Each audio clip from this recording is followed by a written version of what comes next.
Good morning everyone. Myself Dr. J.K. Madhukesh, Department of Mathematics, GM University. Today I am going to introduce a program on Maclaurin series using MATLAB. So before going to the program, we have to know about the definition of Maclaurin series. We all know about the Taylor series definition.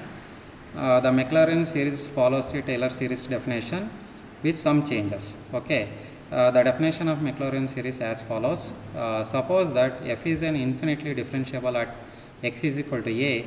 The Taylor series of the f centered at x is equal to a is the power series. Means Taylor series can be written as t of x is equal to summation n is equal to 0 to infinity f to the power of n of a divided by n factorial into x minus a whole to the power of n.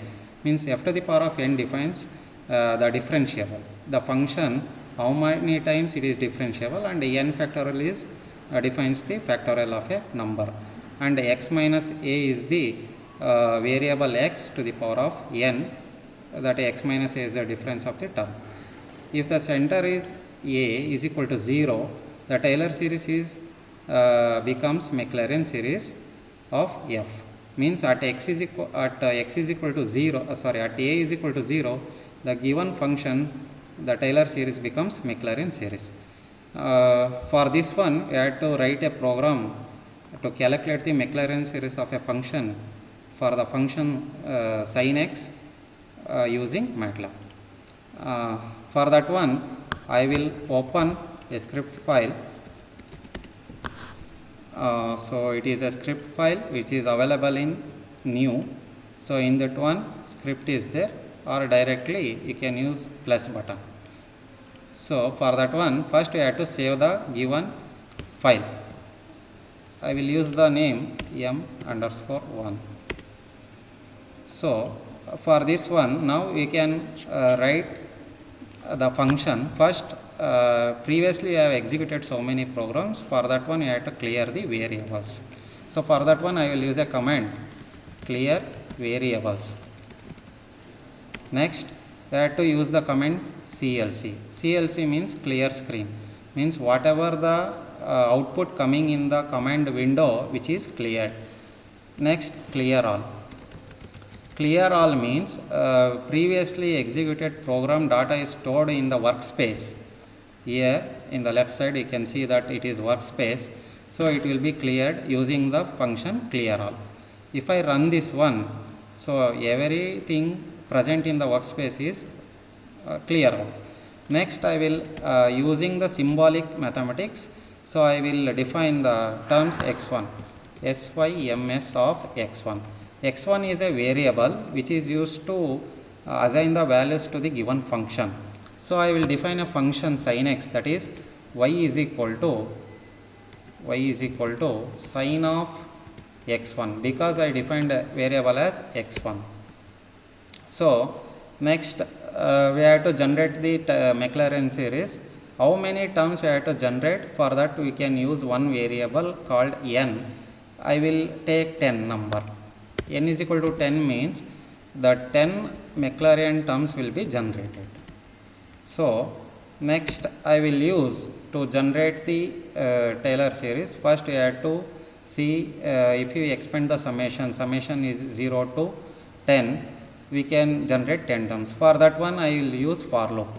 For I is equal to 1 to 10, that is 10 means n. I will use for one end is will be coming. I will make it store in a variable called t of I comma 1 is equal to y, which means if you run this program, so you can see some data is assigned in the workspace. Suppose I will write as t, it will show 10 times sin of x1 will be generated. But we can, from the Maclaurin series we can come to know that Maclaurin series contains differentiable of the function.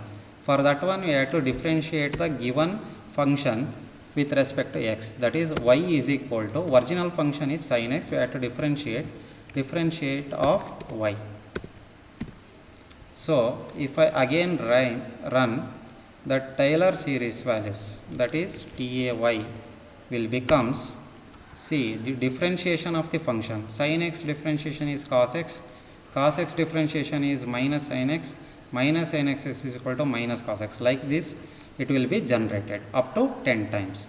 Next we have to calculate at x is equal to 0. That means a is at a point a is equal to 0, we have to calculate the value of the given function. For that one I will assign x1 is equal to 0.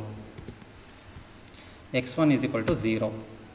Okay, then I want to substitute x1 in the term containing Taylor, that is TAY is equal to substitute of TAY, which means the Taylor series now substitute the value of x1 to the given values assigned in the tail. The tail contains sin cos. In this place x1 we have to going to assign the value of x1 is equal to 0.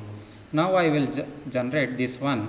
We can come to know that output TAY, it will give the numerical values, that is at a function at x is equal to 0 it will give numerical values. Now next I want to generate the Taylor series. So for that one I will use again for loop, that is for I is equal to 1 to n, I is equal to 1 to n, Taylor of I comma 1 is equal to, already we generated the value Taylor of I comma 1, and also from the formula I can come to know that there is a factorial number is present. For that purpose I am using a keyword called factorial of I minus 1. So suppose if I execute this one, we can come to know the output, that is if I run this one,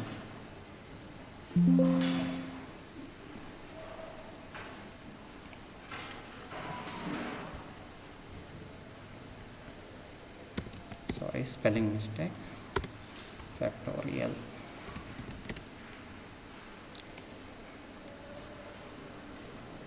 So now Taylor contains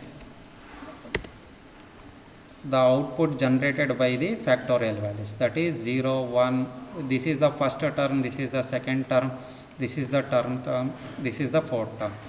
Now I want to now from the Taylor series we have to show that x to the power of n. So for that purpose again I will define one symbol called x, and I will multiply this with x, that is x power. Initially the Taylor series value start with 0 because n is equal to 0, that is x power 0. For that purpose here I value start from 1, therefore I will make it as I minus 1. So now I make it clear. Now I generate the, now I run the program. Now the Taylor series becomes, it will contains x terms. Now I want to generate in the sequence form. For that purpose again I will write one more command. I will assign another variable, that is Taylor is equal to sum of Taylor.